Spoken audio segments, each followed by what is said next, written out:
오늘 우리 나발, 아비가일 그리고 다윗 사이에서 일어난 삼각관계 이런 에피소드 오늘 마지막 말씀입니다.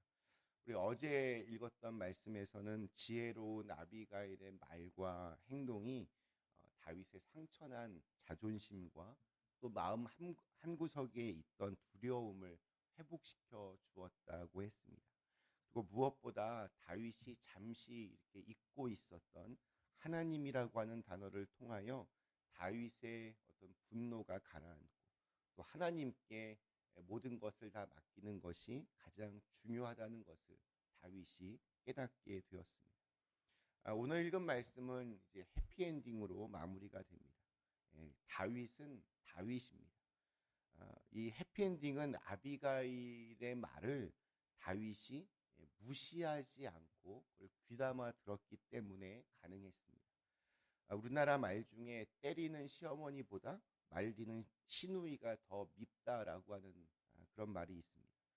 아비가일이 이렇게 말과 행동, 지혜로운 말과 행동이 그걸 듣고 다윗이 니들 부부가 뭐하냐, 때리고 또 달래고 부부가 나를 가지고 이렇게 노냐, 이렇게 무시할 수도 있었을 것입니다.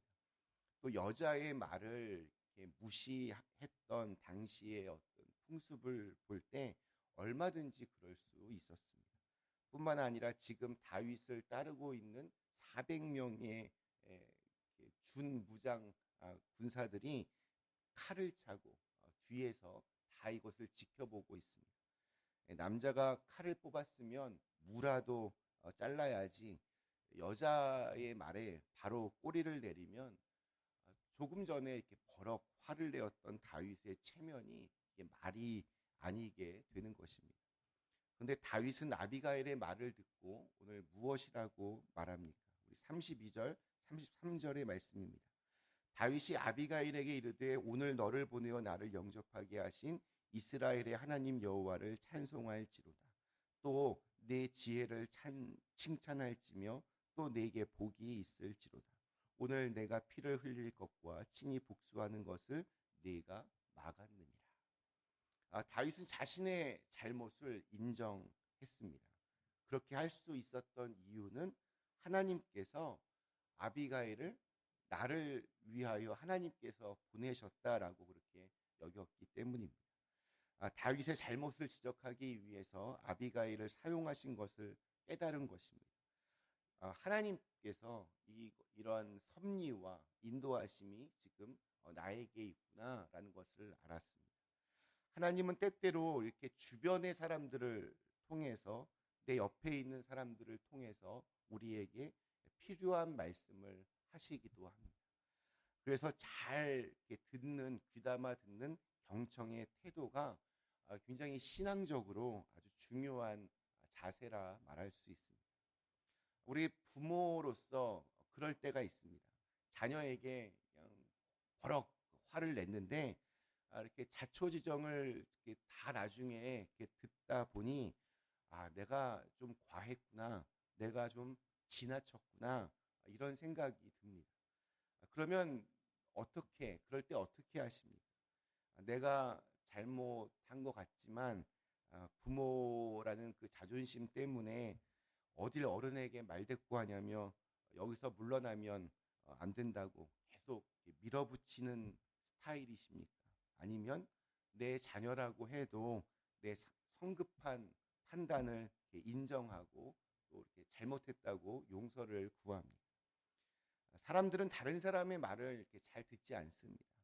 귀가 한없이 가벼워서 나를 유혹하는 말에는 아주 미혹되기가 쉬운데 정작 필요한 말은 잘 듣지 않습니다.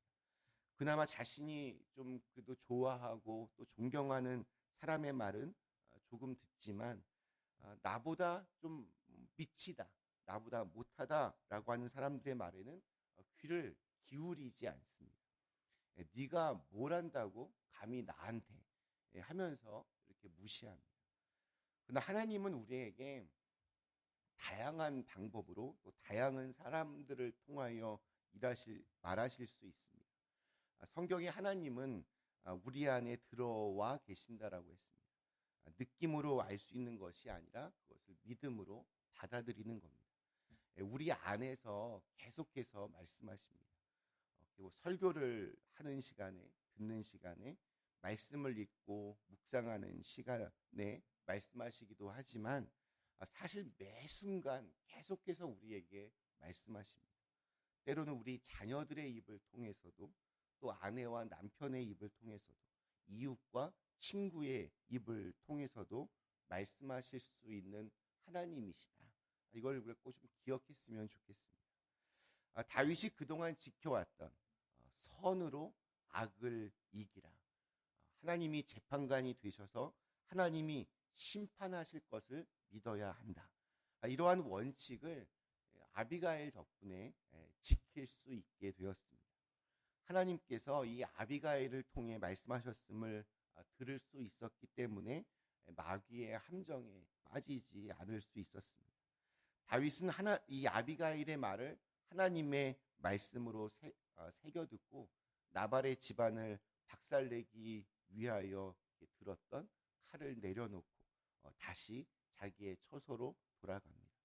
그리고 그 이후에는 정말로 하나님께서 알아서 그 모든 것들을 책임져 주셨습니다. 아비가일이 집으로 돌아왔는데 나발은 왕처럼 큰 잔치를 베풀고 심히 취하여서 너무너무 즐거워하고 있었습니다. 끔찍한 일이 벌어질 수도 있었지만 미련한 나발은 아무런 생각이 없습니다. 철이 없습니다. 술에 잔뜩 취한 사람에게 이런저런 말을 해보신 적이 있으십니까? 근데 그럴 필요가 사실 없습니다. 내 입만 아프고 마음만 속상해집니다. 술에 취한 사람은 그냥 빨리 재워야 합니다. 아비가일은 집에 돌아와서 술에 취한 나발에게 당신이 무슨 짓을 했는지 아냐고, 지금 내가 그것을 어떻게 수습했는지 아냐고 그렇게 잔소리하지 않았습니다. 지혜로운 여인이었기 때문입니다. 그냥 처음에는 재웠습니다. 그리고 다음날 아침에 나발이 술에서 깨자 그 긴박했던 모든 이야기들을 다 해줍니다. 그러자 나발은 그 모든 되어진 일에 대해 듣고는 마음이 낙담하여서 돌처럼 굳어졌다라고 합니다. 그리고 시름시름 앓다가 열흘 정도 후에 죽었습니다. 정말 한심한 사람입니다. 근데 38절은 나발이 그렇게 죽게 된 이유를 이렇게 밝힙니다. 한 열흘 후에 여호와께서 나발을 치심에 그가 죽으니라. 여호와 하나님께서 치셨다라고 그렇게 표현을 합니다. 다윗의 입장에서 보면 정말로 하나님께서 심판하시는 것을 보게 된 것입니다. 다윗은 나발이 죽었다는 그 소식을 듣고 하나님께 감사하고 하나님을 찬양했습니다. 이것은 단순히 자기를 모욕했던 사람이 죽었기 때문에 그렇게 한 것이 아닙니다. 자칫 그 피의 복수로 인해서 큰 죄를 지을 뻔했는데, 훗날 큰 오점을 남길 뻔했는데 하나님께서 아비가일을 통해 그 모든 것을 막으셨다라는 것을 깨달았기 때문입니다. 그리고 하나님께서 이 모든 길을 인도하시는구나 다시 한번 알게 됩니다. 나발이 죽은 후에 다윗은 아비가일을 아내로 맞아들였습니다. 다윗이 아비가일을 이렇게 아내로 맞은 시기는 나발이 죽은 직후라기보다는 적어도 애도의 시기가 끝난 일정한 기간이 지난 다음이었을 겁니다.